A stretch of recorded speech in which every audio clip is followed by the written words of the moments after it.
So students, ये video उन students के लिए है जो नीट 2020 में नीट का एग्जाम देने वाले हैं। और जैसे कि आप देख सकते हैं यहाँ पे लिखा हुआ है लीव फिजिक्स लीव नीट। तो ये उन स्टूडेंट्स के लिए है जो सोचते हैं कि फिजिक्स को छोड़ दो, फिजिक्स तो भाई अपने आप हो जाएगा, भगवान कुछ कर देंगे उसका, हम केमिस्ट्री और बायोलॉजी पर ध्यान देते हैं। क्यों? क्योंकि हम केमिस्ट्री और बायोलॉजी में कंफर्टेबल हैं, फिजिक्स हमें समझ में नहीं आती, या फिर फिजिक्स में हम कंफर्टेबल फील नहीं करते हैं। इसीलिए यहाँ पे स्माइली साइन भी है कि पता इग्नोरेंस इज ब्लिस। आपको पता है कि आप अपना जो नीट का सिलेक्शन है, अगर आप फिजिक्स पे ध्यान नहीं दे रहे हैं तो आप नीट का जो सपना है उसको आप भूल जाइए। तो गाइस एक बार समझ लिए कि जो नीट का कट ऑफ है, हर साल नीट का कट ऑफ बढ़ता जा रहा है। अगर मैं मान लूँ कि अगर आपको कट ऑफ के लिए 570 मार्क्स लाने हैं, इट्स एन एग्जाम्पल, तो अपने पास 4 सब्जेक्ट्स हैं। बायोलॉजी को मैं मतलब जूलॉजी बॉटनी में नहीं ब्रेक कर रहा हूँ, तो बायोलॉजी, केमिस्ट्री और फिजिक्स। तो ऑब्वियसली बात है कि आप नीट के स्टूडेंट है तो आपका बायोलॉजी तो अच्छा हो गई। तो अगर आप बायोलॉजी में 320 मार्क ले आए, केमिस्ट्री में 130 मार्क ले आए, तब भी फिजिक्स में आपको कितने चाहिए होंगे? ध्यान देने वाली बात है, कितने मार्क्स चाहिए होंगे? 120। और बच्चों इतना तो आपको पता ही होगा कि फिजिक्स में 120 मार्क लाना कोई मजाक की बात नहीं होती। It requires serious considerable effort. और ये कब होगा? जब जो हमारे अंदर फिजिक्स का डर है उस पर हम विजय प्राप्त करें। फिजिक्स से डरना कोई बुरी बात नहीं है, लेकिन अपने आप से झूठ बोलना, अपनी अंतरात्मा को मारना। आपको पता है कि फिजिक्स को आप इग्नोर कर रहे हैं तो आपका जो नीट में सिलेक्शन है ना, उसको भी आप भूल जाइए। तो फिजिक्स से दूर भागने से कुछ नहीं होने वाला। एक्चुअली में जब तक आप फिजिक्स को फेस नहीं करेंगे, जो आपका डर है, physics is very enjoyable subject, लेकिन स्टूडेंट्स को क्यों उसमें कठिनाई आती है? कठिनाई इसलिए आती है क्योंकि वो रटने की कोशिश करते हैं। एक टर्म होता है समझ के याद करो, समझ के याद करो। मेरी हिंदी में मत जाइए, जो मैं कह रहा हूं वो बात समझिएगा।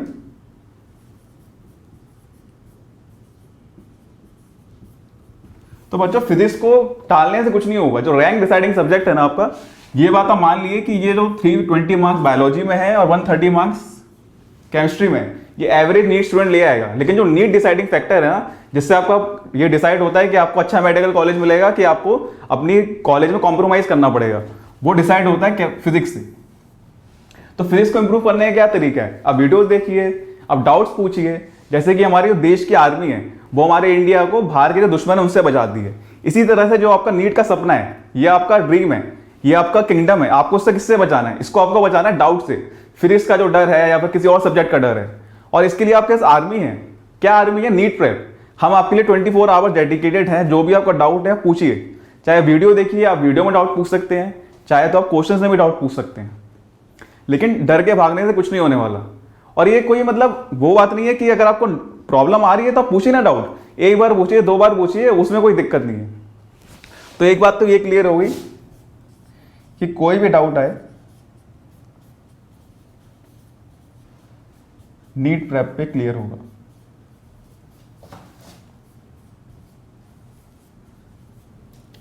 That is number 1 thing. लेकिन डाउट पूछना भी एक आर्ट है। अगर हम किसी पर्टिकुलर क्वेश्चन की बात करें, अभी स्क्रीन पे आपके सामने आएगा बच्चों, तो डाउट पूछना इज ऑल्सो एन आर्ट। एक कहावत है कि if you want smart answer you need to ask intelligently. तो जैसे कि आप इस क्वेश्चन में देख सकते हैं कि 3 पार्टिकल्स हैं, ये अपना मोशन इन अ प्लेन का क्वेश्चन है। तो 3 पार्टिकल्स हैं, अलग अलग लाइन के अलॉन्ग जा रहे हैं। एक पार्टिकल v1 है, वो x एक्सिस के अलॉन्ग जा रहा है, एक पार्टिकल v2 है, वो अलॉन्ग y एक्सिस जा रहा है, और एक और पार्टिकल है जो 45 डिग्री एंगल पे जा रहा है। तो अगर मुझे किसी बच्चे ने पूछा कि सर प्लीज एक्सप्लेन दिस, तो अगर हम इसके सोल्यूशन पे अगर जाएंगे अब,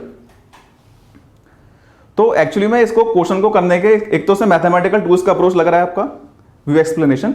तो एक तो से मैथमेटिकल टूल्स का अप्रोच लग रहा है कि slope of line A B will be slope of line B C. और अगर नीचे हम आएंगे तो जैसे कि हम सोल्यूशन में देख सकते हैं कि सबसे पहला कंसेप्ट यूज करा गया है, slope of line B C is equal to slope of line A C. तो अगर कोई बच्चा मुझसे कह रहा है कि सर एक्सप्लेन दिस, तो मुझे कैसे पता चलेगा कि वो किस पर्टिकुलर कंसेप्ट में उसको दिक्कत है? क्या पता उसे पहली लाइन क्लियर है, पहला कंसेप्ट क्लियर है कि slope of line A C है slope of line B C, लेकिन उसको ये नहीं पता कि स्लोप कैसे निकालना है। और ये भी हो सकता है कि ये क्वेश्चन कहना क्या चाह रहा है। तो डाउट कई तरीके के हो सकते हैं। तो अनटिल अनलेस आप हमें बता रहे हैं कि आपको एग्जैक्टली किस चीज में डाउट है, हम आपकी हेल्प कैसे कर पाएंगे।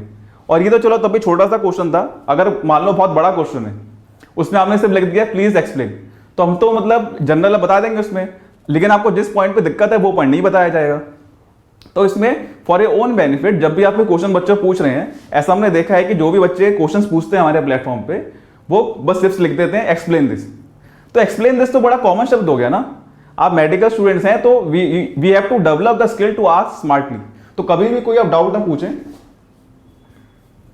Ask the doubt smartly. तो गाइस मैं होप करता हूं कि ये वीडियो आपके लिए हेल्पफुल रहा होगा। Thank you.